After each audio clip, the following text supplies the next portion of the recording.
As a mumpreneur, when I was starting to do business, I am doing an imports business, and imports requires you to travel, or it requires you to sell things which have been brought in from other countries.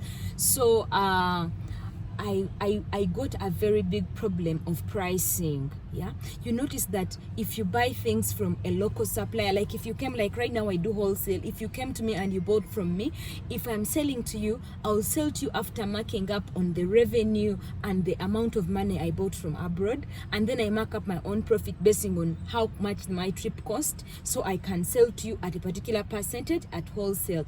For me, that was very challenging because it made my prices so exorbitant. Like I would buy a perfume at 250, a perfume I would have bought if I was buying from abroad at 200 or even 180. So already someone has marked up a 50,000 and I need to add on top of that. So I would advise a lot of people who are doing imports business to travel for themselves. But the biggest point that people ask is, how much money do I need? How can I do it? Welcome everyone. Thank you so much for coming to our YouTube channel. Thank you so much for liking, for subscribing. Thank you so much for being part of the movement. You can actually join the movement. Moms are learning, moms are challenging us, moms are motivating us. So please be part of the movement of the Mumpreneurs Uganda. This is Susan Muwonge. To start with, what do you need to know if you are traveling? If you need to start traveling for business travels, one, you need to research about your kind of business, because you know the people where you've been buying the things from.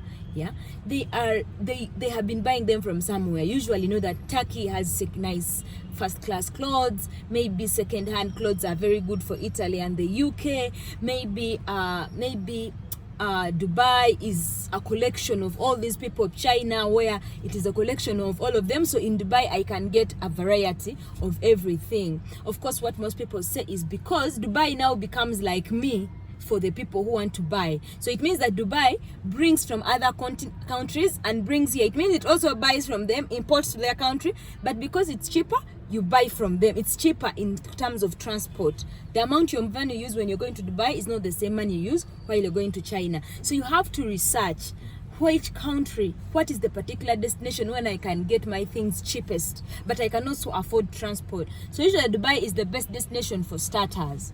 But what are apart from researching, you've now researched the country, you've researched about your product, where you can get it. The second thing that you need to do is research about the people, like get someone who can help you when you reach the other side.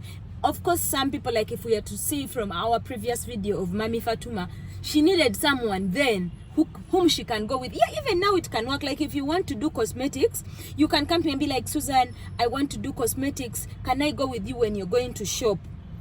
That is one way you can do it. The second way is, if you are going to a destination country, you make sure you get a guide, someone to help you,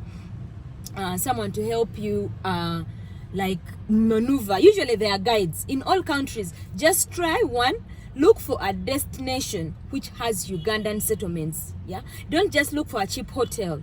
Look for a destination. There is no country where there is no community. Like here in Uganda, there is the Indian community somewhere. We know Kansanga and Kabalagala as the Ethiopian community, Sudanese community. So if you get a community where there are Ugandans, in whichever country you go to, it will be easy for you to get the services, because it will be easy to get a referral who will refer you, and then they will refer you. If you're traveling for the first time, you have to at least get someone who is going there. In case you don't have anybody, go to a Ugandan community in that place. Like you will know, oh, Ugandans maybe stay in Jungshu. I don't know the places, but you find the space where Ugandans stay. It will be easy for them to get you a guide. And if that person tells you they are a guide, they should be having evidence of the people they have been helping to move around shop for them. So you can get the guide, the hotels. Like in our previous video with a tour agent, he said you can actually get a hotel of 70,000. I think business should never be about luxury. I think business should always be about saving. How much can I save so I can, we'll talk about how much capital you need. The more you save on your business trip, the less capital you need to travel. So the more you are expensive with your business trip, the more capital you need to travel. So And like we said, most business people don't have to be extravagant. We talked about hotels of 70,000 shillings, hotels of 100,000. Try to get cheaper accommodation, but also the accommodation should be so near where you're shopping, because there will be a problem of transporting your things to either the cargo or to your hotel. If you're going to be moving with the things in your luggage, you have to make sure the place where you're buying from, like let's say you're like people who come from Kenya and you're coming to Uganda to buy second-hand clothes, you should get a hotel near Owino. You cannot get a hotel in Nigeria when you're coming to buy things in Owino. Get a hotel near Senyi. You get what I'm saying? If you're coming to buy maybe oranges, like I know in Kasese there are very nice irrigation plants, get a hotel in Kasese. Don't get a hotel in Kampala when the destination you're going to buy things is in Kasese. So try to get a hotel that is near the place where you're going to buy. So you can first go to the Ugandan community. When they direct you that the things will be in this town, get another place around where you, because it's going to help you. Then also getting a place near your shipping agent. You must have made research, good, very good, reliable research that you can do even on our platform. You can actually ask on the platform, you guys, I need to go to China, who has the best recommendation? People are always posting recommendations. You call those people, you ask for them, you see their work before you go, because otherwise you will end up putting your money here and your things will never come to Uganda. So be mindful to make sure that the shipping company using it does not matter how expensive the shipping company may be for the beginning, but first master the game so you can make money. You may not make money in the beginning, but first master the game as compared to wanting to be cheap.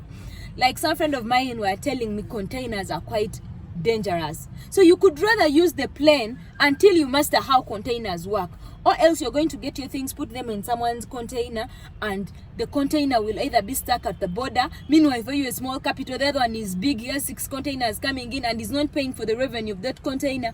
You would rather use air, where it is more expensive, but you're sure your things will arrive in 3 or 4 days. Yeah. So the shipping company is so important. The tour guide, the hotel, research about all things. There is what we call cards, business cards.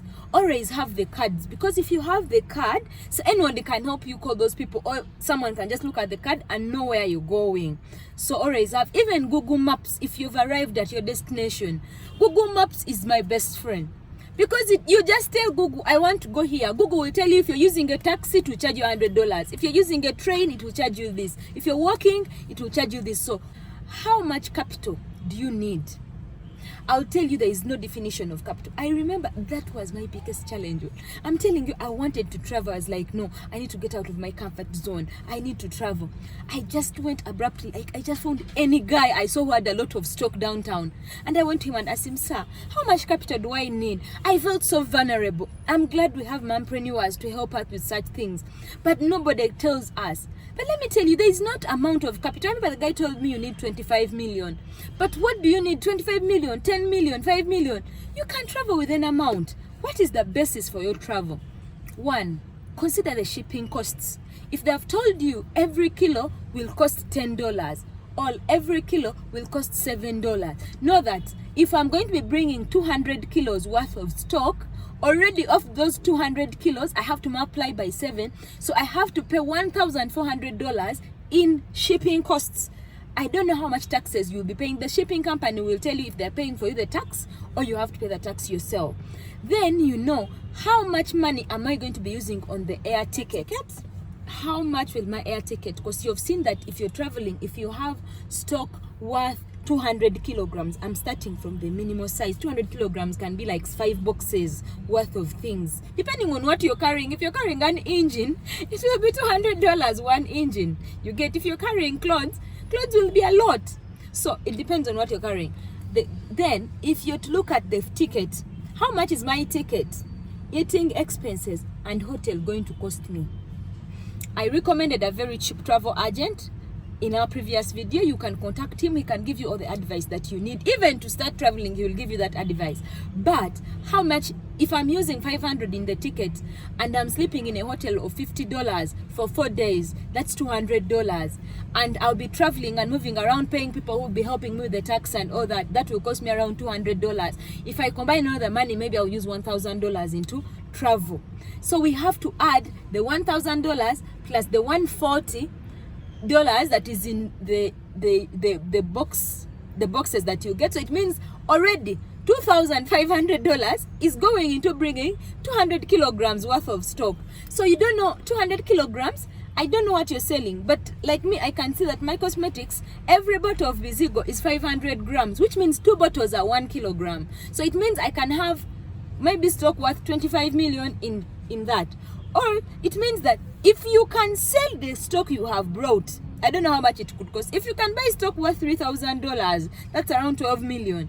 And you know that on the $3,000, I have to first recover the 2,500, yeah, and then make profit. It means you have to sell the stock of $3,000 for $6,000. It means you have to be marking up at 100%. You get? So if you buy something at 10,000, you should be selling it at 20 for all your stock to be done, and you're able to recover the money for your business trip. So there is no definition on how much money. That means that the more money you go with, the less it will be, because the less you can put on as a markup. Because if you can go with a lot of money, yeah, okay, I don't want to use a lot of money because that's extravagant, like it's frighteningly. I have given you the simplest example. Go with that little money you have. Make sure if you sell, you're going to be recovering the amount of money used in the shipping costs, and you're going to be recovering the amount of money used in the ticket and the stay. Yeah. Then try to do money piling. After you have brought your things, you see, business travels discipline you. You will not use the money you have used, because now if you start using the money to pay rent, if you start using the money to attend parties, after 2 months stock will be done and then you don't have anything to do. So you should consider money piling. You get a place where you pile your money, maybe in the bank. You make sure that this money has to be piled, or you put a whole month's sales onto this particular thing of the business trip. You have discipline so that when you reach to travel, you have the money to travel with. The last thing is choosing a country. I've already talked about that. Choosing a country should be paramount. Don't just go because my friends go to Dubai, let me go to Dubai. Or because everybody goes to China, let me go to China. The travel agent last time talked about Egypt. You're doing Muslim attire. Why do you go to Dubai? Yet Egypt is offering the same things at the same price. Yeah. If you're doing carpets, you might have to go to Iran. It depends on what am I doing and where is its origin. Even if the origin is in Kenya, that's for another day. I'll tell you how I started shopping my things from actually Kenya, but it gave me satisfaction as an entrepreneur. If your things are being brought in from Kenya, please go to Kenya. Don't start going to Dubai, because you'll be wasting your resources. You can get something cheaper in Kenya, and then you start moving kilometers and miles to Dubai with expenses. I think you've learned something. Thank you so much for coming, and please continue coming, saying thank you for subscribing, thank you for joining the movement. If you want to join, you can please come to our WhatsApp. You can comment if you have any other idea of how you managed. Yeah. Otherwise, thank you so much for coming today.